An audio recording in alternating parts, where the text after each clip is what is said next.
আর খড়গপুরের পাশাপাশি একটু ঝাড়গ্রামের দিকেও নজর রাখতে হচ্ছে, কারণ ঝাড়গ্রামে লোকালয়ে হাতি, রাতেই জঙ্গল থেকে বেরিয়ে লোকালয় হাতি।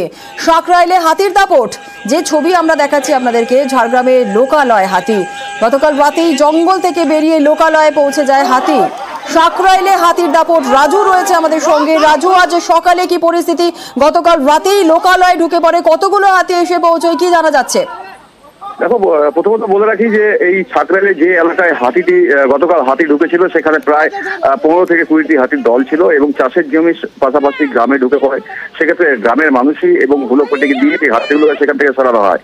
কিন্তু আজ সকালবেলায় আবার পুনরায় দল ছুটে একটি দাতাল হাতি লোকালয়ে ঢুকে পড়ে, আর তাতেই আরো আতঙ্ক বেড়ে যায় গ্রামের মানুষের মধ্যে। ইতিমধ্যে বন দপ্তরকে খবর দেওয়া হয়েছে, ঘটনাস্থলে বন দপ্তর যাচ্ছে এবং বন দপ্তর গিয়ে সেই হাতিগুলোকে সেখান থেকে সরাবার চেষ্টা চালাচ্ছে। কিন্তু পরবর্তী ক্ষেত্রে আবার হয়তো রাতের অন্ধকারে খাবারের সন্ধানে এই হাতিগুলি আবার লোকালয়ে আসতে পারে, কারণ এই সময় পাকা ফসল জমিতে রয়েছে এবং পাকা ফসল অনেকেই বাড়িতে নিয়ে এসে, বাড়ির যে দালাল সেখানে সেই দালানে নিয়ে এসে তুলে রাখছে, সেই জায়গায় সেখান থেকে সেই পাকা ফসল খাওয়ার জন্যই মূলত এই হাতির দল আসছে, এমনটাই মনে করা হচ্ছে বন দপ্তর সূত্রে।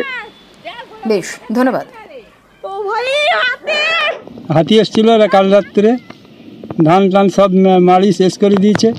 হুলাপাটি কেউ আসেনি, আমরা গ্রামবাসী সবাই খেলাখেলি করছি আর কি। ক্ষতি প্রচণ্ড হয়েছে।